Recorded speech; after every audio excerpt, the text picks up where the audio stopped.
Assalamualaikum warahmatullahi wabarakatuh. Pada bab ini kita akan membahas tentang najis dan mudahnya.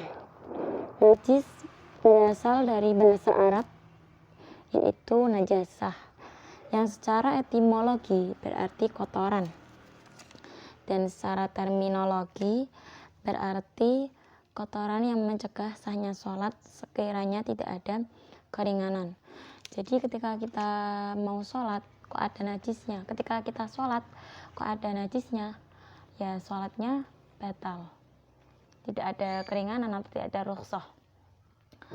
Terus macam-macam najis itu berdasarkan berat dan ringannya itu ada 3. Yang pertama najis mukhafafah atau najis ringan.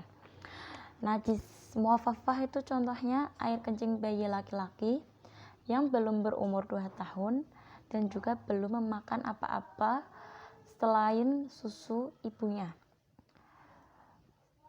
Yang kedua, najis mutawasitoh, najis sedang.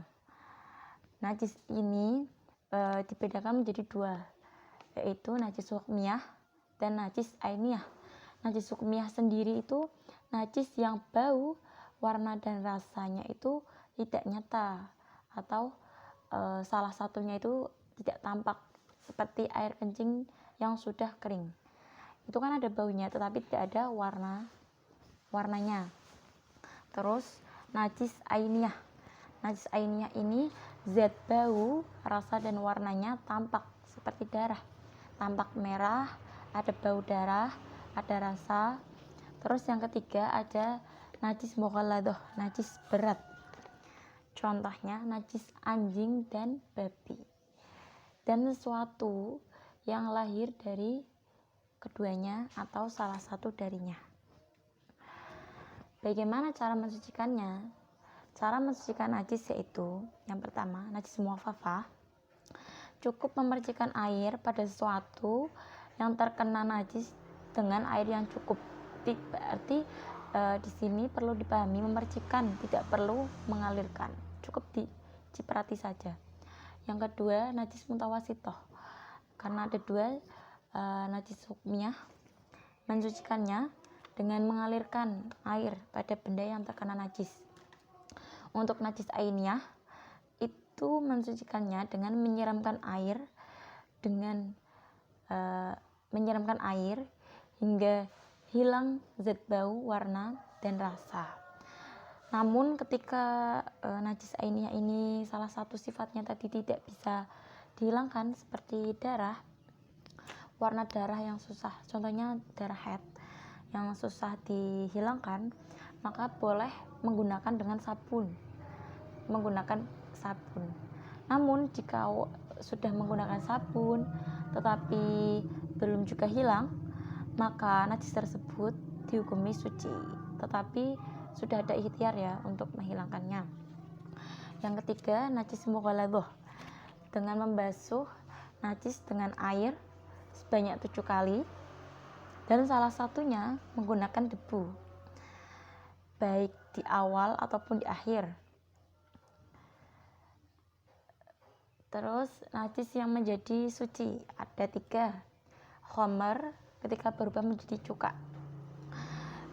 Di sini khomernya itu berubah secara sendiri, tidak mendapat campuran zat, baik campurannya itu suci maupun tidak suci, tidak boleh, harus berubah dengan sendirinya. Maka khomer menjadi suci, karena khomer itu kan kenapa khomer itu najis? Karena khomer itu membahayakan, jadi dia dihukumi najis. Kulit bangkai yang disamak, kulit bangkai itu kan najis, jadi dia bisa menjadi suci kulitnya ketika disamak. Hewan sembelihan itu bisa hewan kalau mati itu kan bangkai, jadi najis. Tapi ketika dia disembelih dengan syariat, dengan sesuai syariat Islam, maka dia suci. Yang terakhir, perbedaan najis dan hadas. Yang pertama, najis itu segala kotoran yang menjijikan dan mengharuskan untuk mensucikan ketika akan melaksanakan ibadah. Sedangkan hadas itu terjadi sesuatu yang harus